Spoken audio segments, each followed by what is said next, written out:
अरे कुछ नहीं बिगड़ेगा तेरा, हरि शरण आने के बाद कुछ नहीं बिगड़े। असुर मार थापहि सुरन, राखहि निज सुति सेतु। जग विस्तारहि बिसद जस, राम जन्म करे। राम जन्म का हेतु क्या है?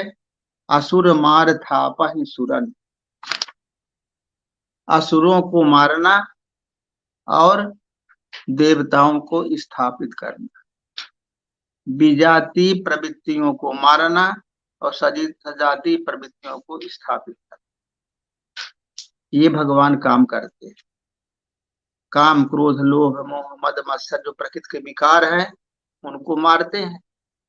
और देवता लोग जो है शांति संतोष दया क्षमा ज्ञान वैराग्य, ये सब इन सब दैवी संपत्तियों की स्थापना करना, आसुरी संपत्तियों को समाप्त करना, ये इसीलिए भगवान जन्म लेते हैं। और क्या करते हैं? वेदों के मर्यादा की रक्षा करते हैं। वेदों की जो मर्यादा है, हमारे ऋषि मुनियों ने जिस आत्म तत्व की खोज किया है वही वेद है, और वेदों की मर्यादा की रक्षा करते हैं।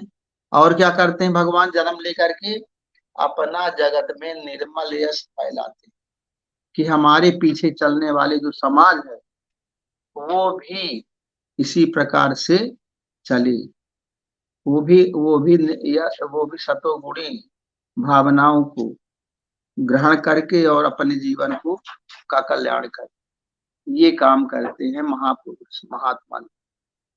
जो अवतार होते हैं वो भगवान इसलिए जन्म लेते हैं कि काहे के लिए? असुर मार थापहि सुरन, राखहि निज श्रुति सेतु। जग विस्तारहि बिसद जस, राम जन्म करे।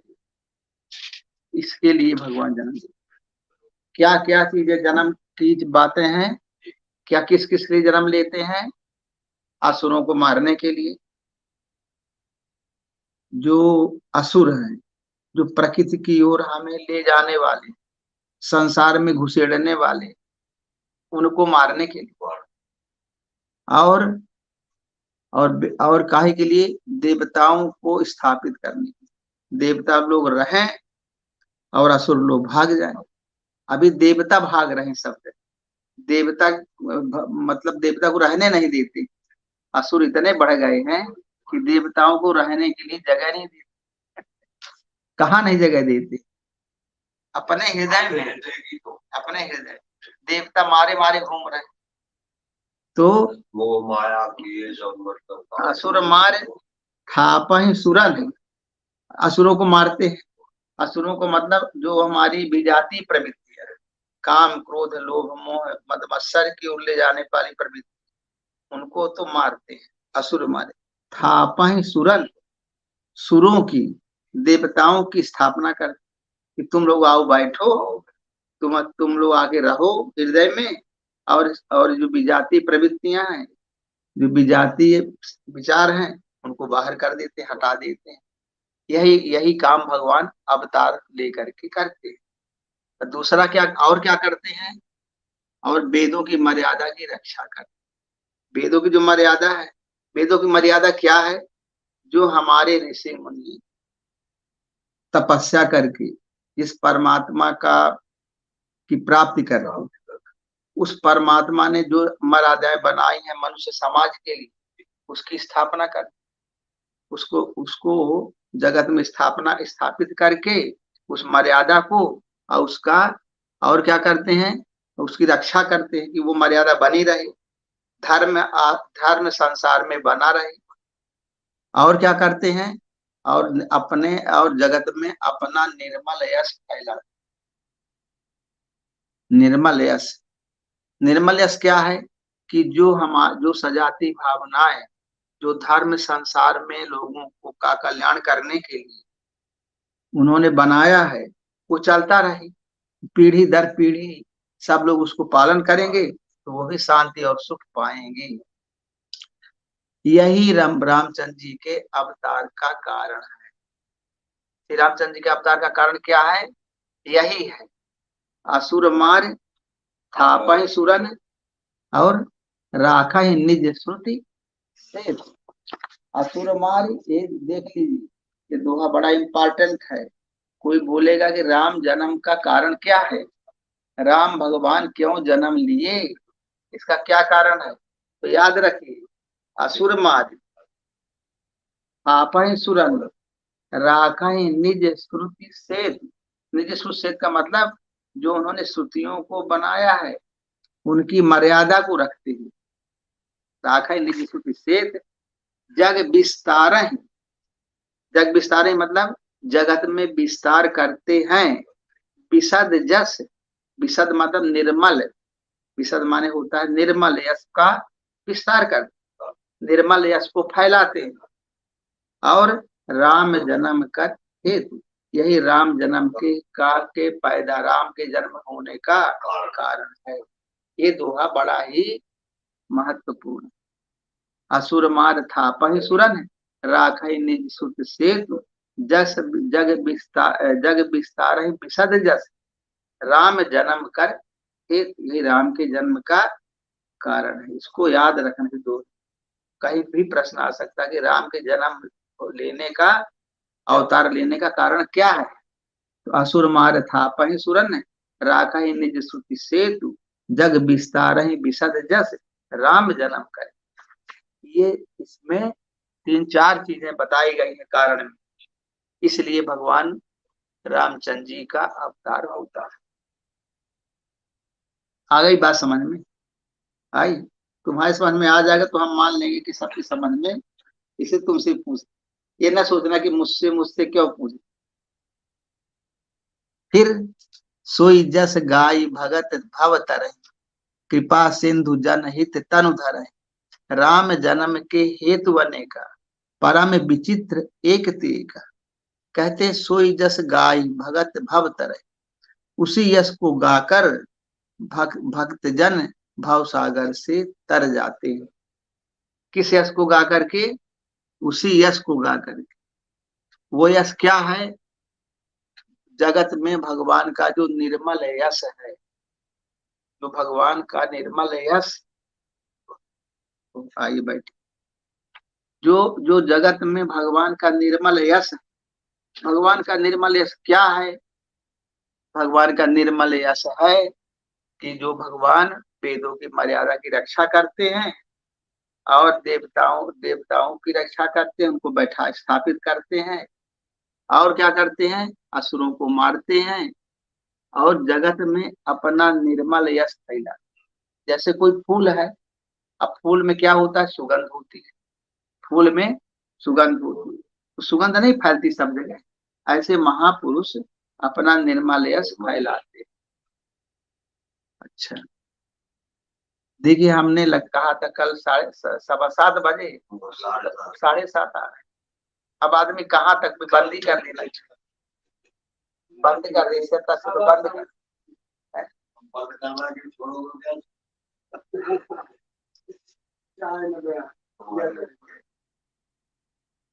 तो श्री रामचंद्र जी के अवतार का कारण क्या है? ये बड़ा इंपॉर्टेंट दोहा है, इसको याद करना सब, इसको याद रखिए।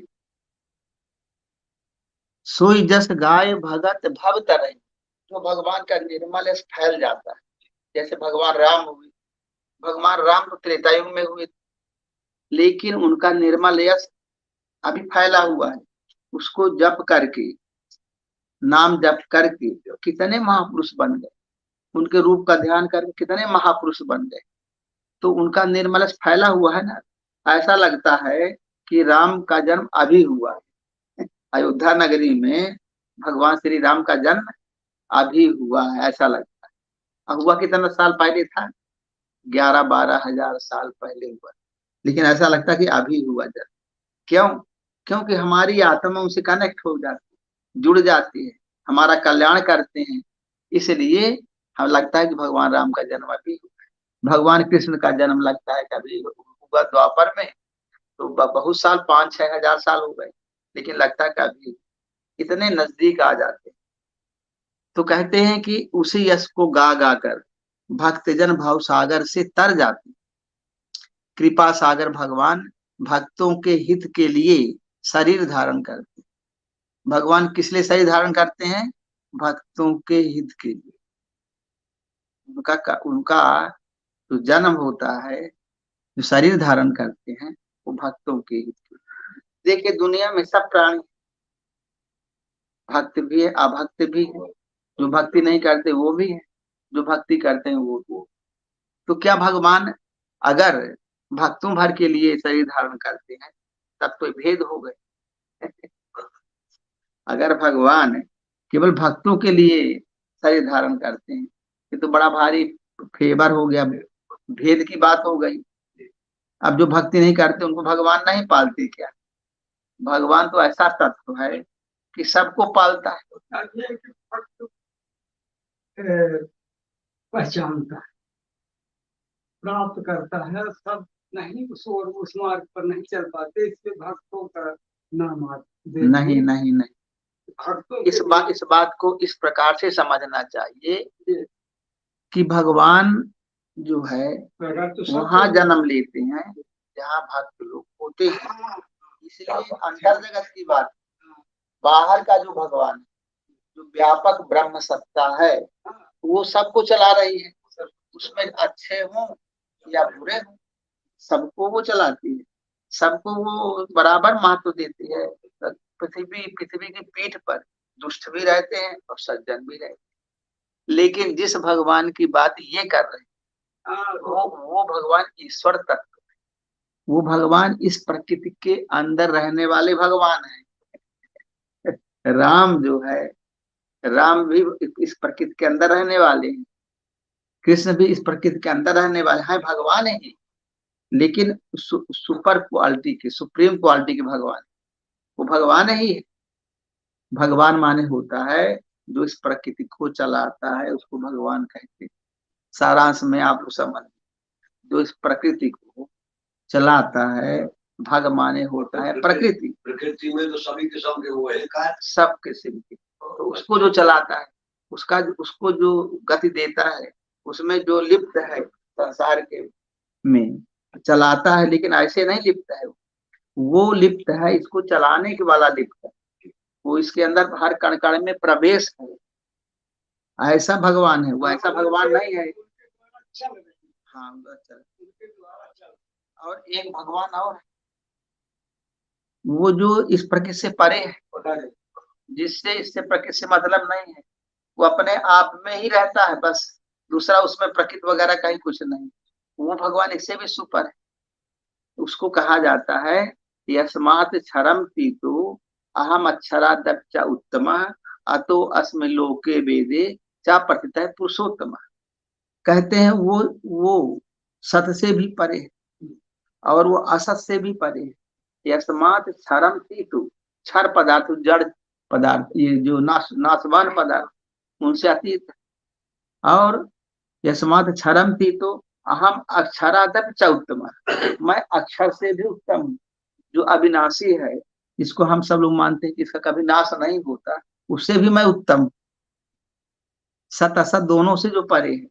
अतो अस्मि लोके वेद, इसे लोक और वेद में मुझे पुरुषोत्तम नाम से कहा जाता है। एक कैटेगरी ऊपर कर दिए, जो प्रकृति क्षेत्र में नहीं आता है, जो प्रकृति क्षेत्र में नहीं रहता है, वो पर उसका नाम है पुरुषोत्तम। प्रकृति क्षेत्र में सब चीजें तो सत और असत रहेंगे, सत भी है, जो सत उसका उल्टा असत होगा। तो ये दोनों प्रकृति क्षेत्र में है, लेकिन जो इससे ऊपर निकले वो पुरुषोत्तम होकर डिग्री में चला गया। उससे असत सत और असत से कोई संबंध नहीं होता, वो अपने आप में एक है, बस एक है। उसमें कोई भी वो प्रकृति के नियम, प्रकृति के विचार, प्रकृति के धर्म नहीं लगते।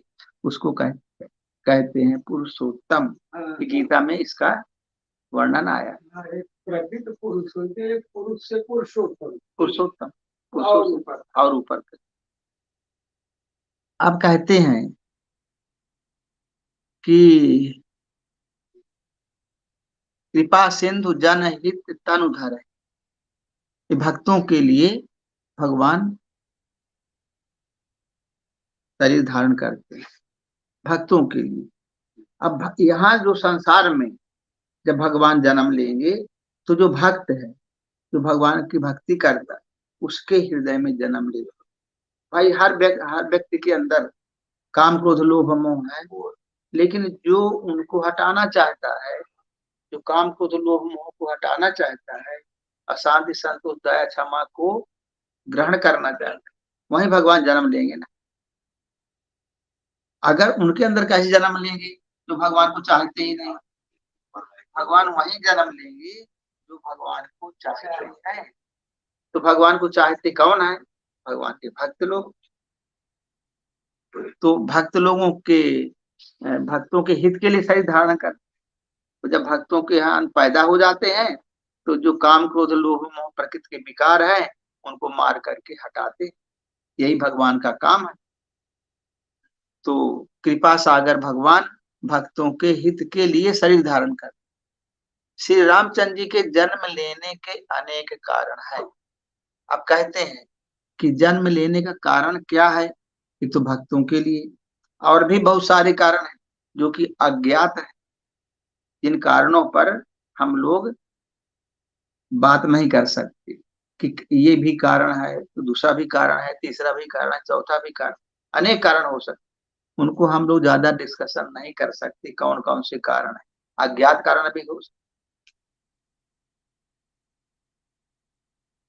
जो एक से एक बढ़कर विचित्र है।